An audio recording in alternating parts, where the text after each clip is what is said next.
ஓம் சாந்தி. 8/9/2025 காலை முரளியின் சாரம்.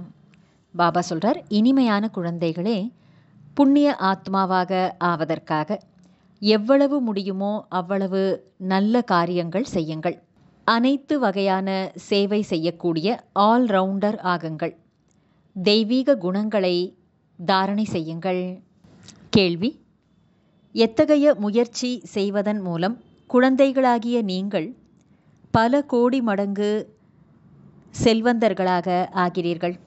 பதில்: அனைத்தையும் விட மிகப்பெரிய முயற்சி என்னவென்றால், கெட்ட பார்வை அல்லது குற்ற பார்வையை, அதாவது விகாரமுள்ள பார்வையை நல்ல பார்வையாக ஆக்கிக் கொள்வதுதான்.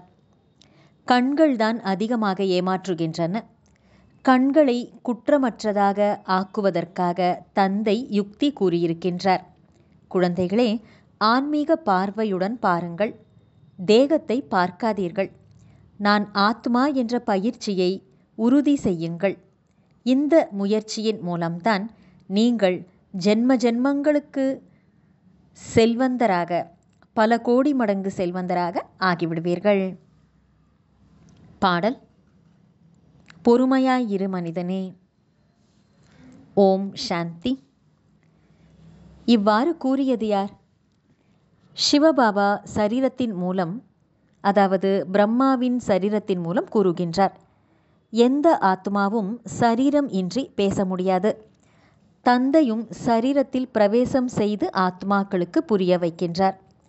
குழந்தைகளே, இப்பொழுது உங்களுக்கு உலகாய தொடர்பு கிடையாது. இது ஆன்மீக தொடர்பாகும். ஆத்மாவிற்கு பரமபிதா பரமாத்மாவிடமிருந்து ஞானம் கிடைக்கிறது. தேகதாரிகளாக இருக்கும் அனைவரும் படித்து கொண்டிருக்கின்றனர். தந்தைக்கு தனக்கென்று தேகம் கிடையாது. ஆக சிறிது காலத்துக்காக இந்த பிரம்மாவின் சரீரத்தை ஆதாரமாக அவர் எடுத்திருக்கிறார். தன்னை ஆத்மா என்று புரிந்து கொண்டு நம்பிக்கையுடன் அமருங்கள் என்று இப்பொழுது தந்தை கூறுகின்றார். எல்லையற்ற தந்தை ஆத்மாக்களாகிய நமக்கு புரிய வைக்கின்றார். அவரை தவிர வேறு யாரும் இவ்வாறு புரிய வைக்க முடியாது. ஆத்மாவிற்கு எவ்வாறு புரிய வைக்க முடியும்? ஆத்மாக்களுக்கு புரிய வைப்பதற்கு பரமாத்மா தேவை. அவரை பற்றி யாரும் அறியவில்லை. திரிமூர்த்தியிலிருந்தும் கூட சிவனை நீக்கிவிட்டனர். பிரம்மாவின் மூலம் யார் ஸ்தாபனை செய்வார்கள்? பிரம்மா புதிய உலகை படைக்கக்கூடியவர் அல்ல. அனைவரையும் படைக்கக்கூடிய எல்லையற்ற படைப்பாளி ஒரே ஒரு சிவபாபாவே ஆவார். பிரம்மாவும் இப்பொழுது மட்டும்தான் உங்களுடைய தந்தையாக இருக்கின்றார். சங்கம யுகத்திற்கு பிறகு அவ்வாறு இருக்க மாட்டார். அங்கு உங்களுக்கு லௌகீக தந்தை மட்டுமே இருப்பார். கலியுகத்தில் லௌகீகம் மற்றும் அலௌகீக தந்தை இருக்கின்றனர். அதாவது சரீரத்தின் தந்தை மற்றும் அலௌகிக்க தந்தையான பிரம்மா பாபாவும் இருக்கின்றனர். இப்போது சங்கம யுகத்தில் லௌகீகம், அலௌகீகம் மற்றும் பரலௌகீகம் என்று 3 தந்தையர் உள்ளனர். என்னை சுகதாமத்தில் யாரும் நினைவு செய்வதில்லை என்று தந்தை கூறுகின்றார். உலகிற்கு எஜமானர்களாக தந்தை ஆக்கிவிடுகின்றார். பிறகு ஏன் கூச்சலிடுகிறார்கள்? அங்கு புதிய உலகத்தில் வேறு எந்த கண்டங்களும் இருக்காது. சூரிய வம்சத்தினர் மட்டுமே இருப்பார்கள். சந்திர வம்சத்தினர்களும் பிறகுதான் வருவார்கள். இப்போது தந்தை கூறுகிறார், குழந்தைகளே, பொறுமையாக இருங்கள். இன்னும் சிறிது காலம்தான் உள்ளது. நன்றாக முயற்சி செய்யுங்கள்.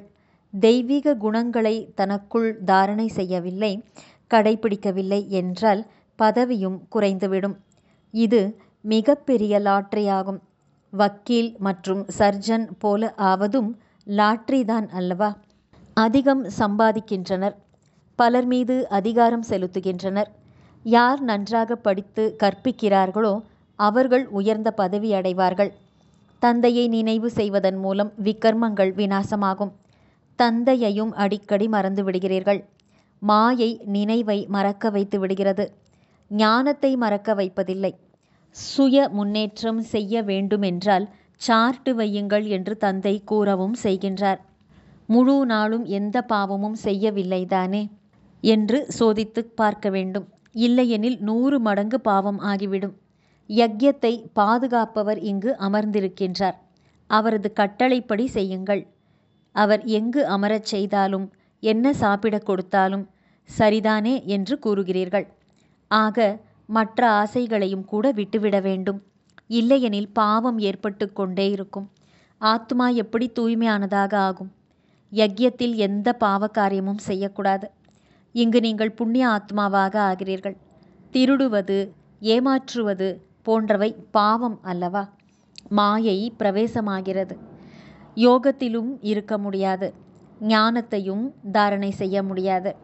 ஒருவேளை நான் கண்ணில்லாத குருடர்களுக்கு ஊன்றுகோலாக ஆகவில்லையெனில் என்ன பெயர் கிடைக்கும் என்று தன் உள்ளத்தை தானே கேட்டுக்கொள்ளுங்கள்.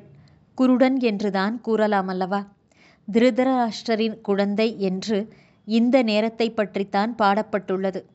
அது ராவண ராஜ்யமாகும். நீங்கள் சங்கம யுகத்தில் இருக்கிறீர்கள்.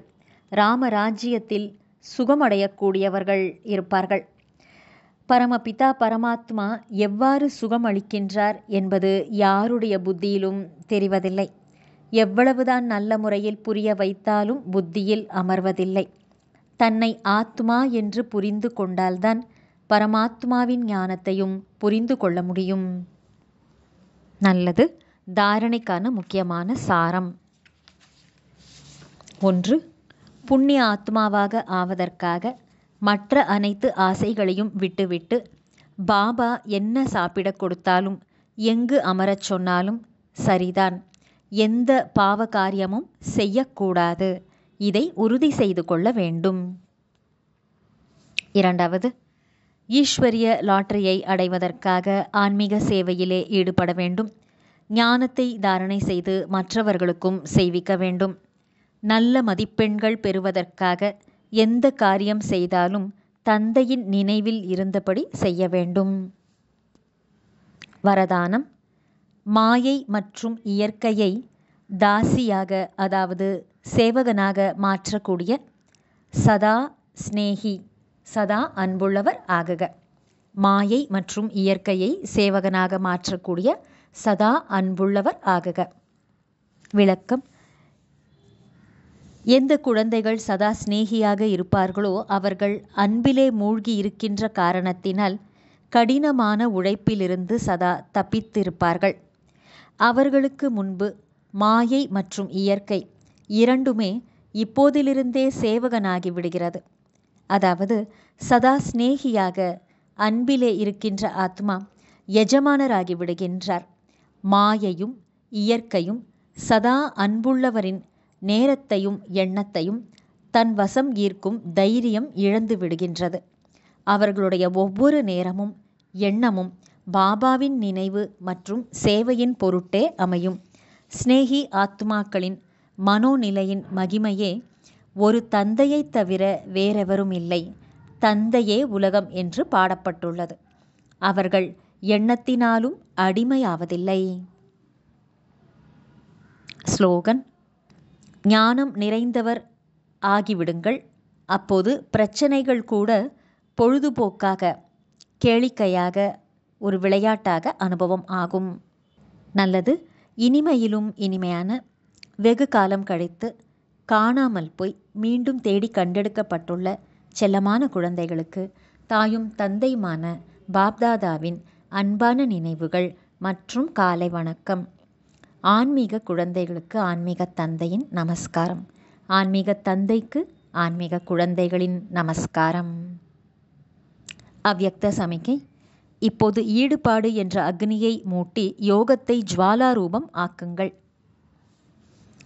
இந்த பழைய கலியுகம் எனும் பட்டுப்போன மரத்தை எரித்து சாம்பலாக்க கூட்டு தியானத்தினால் யோக அக்னியை கொழுந்துவிட்டு எரியச் செய்யுங்கள்.